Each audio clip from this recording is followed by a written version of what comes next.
Je crois que tout d'abord, nous devons vraiment féliciter Son Excellence, Monsieur le Premier ministre et le gouvernement de la Côte d'Ivoire pour vraiment tous les travaux, tous les projets qui seront mis en place pour combattre cette terrible épidémie. Et grâce à l'effort de tout le monde et grâce à Dieu, nous n'avons pas des cas en Côte d'Ivoire. Nous espérons de maintenir cette situation de 0 cas ici. Et comme doyen de corps diplomatique, je dois même dire un grand merci à tous les pays, tous les ambassadeurs ici, tous les pays représentés dans le comité de veille pour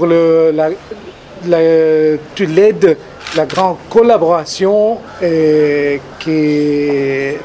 la communauté internationale a donnée à la Côte d'Ivoire et à la région, disons, pour combattre l'épidémie à virus Ebola.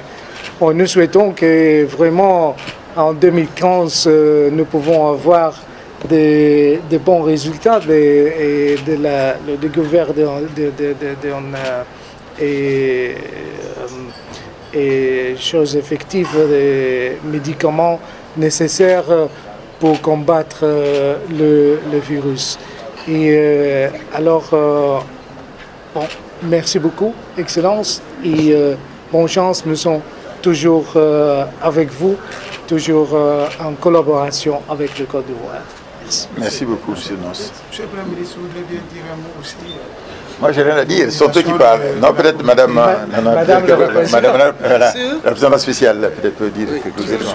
Sur la rencontre, oui. Voilà, par rapport à la politique de la Côte d'Ivoire pour prévenir la maladie, ce que vous faites aux côtés du gouvernement, ce qui est prévu jour et mois à venir. Oui, peut-être sur la politique de la Côte d'Ivoire pour prévenir la maladie et ce que nous faisons. Vous savez, pour le système des Nations Unies particulièrement, c'est l'OMS qui coordonne l'assistance à la lutte contre la maladie à virus Ebola. Et je pense que mon collègue de l'OMS est là pour peut-être dire dans les détails ce qui se fait. Sinon, pour ce qui concerne la réunion, c'est la 7e réunion du comité de veille que nous avons tenue aujourd'hui sous la présidence du Premier ministre.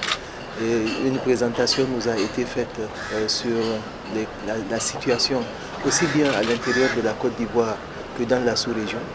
Et nous nous sommes réjouis encore une fois que la Côte d'Ivoire, du fait de tout le dispositif qui a été mis en œuvre, que la Côte d'Ivoire, disais-je donc, n'enregistre à ce jour aucun cas de virus Ebola sur le territoire. Et comme l'a dit le doyen du corps diplomatique, l'ensemble de la communauté internationale est disposée à continuer l'accompagnement de la Côte d'Ivoire pour maintenir ce cap-là qui est un cap important. Donc pour ce qui concerne aussi particulièrement le système des Nations Unies, nous avons parlé de la possibilité d'utiliser les couloirs humanitaires pour reprendre le retour des réfugiés en Côte d'Ivoire. Et Son Excellence, Monsieur le Premier ministre, a instruit pour qu'un comité présidé par le ministre des Affaires étrangères, ministre d'État, puisse réunir toutes les parties prenantes pour faire des propositions au gouvernement. Donc voilà ce que je peux dire sur la réunion. Merci encore.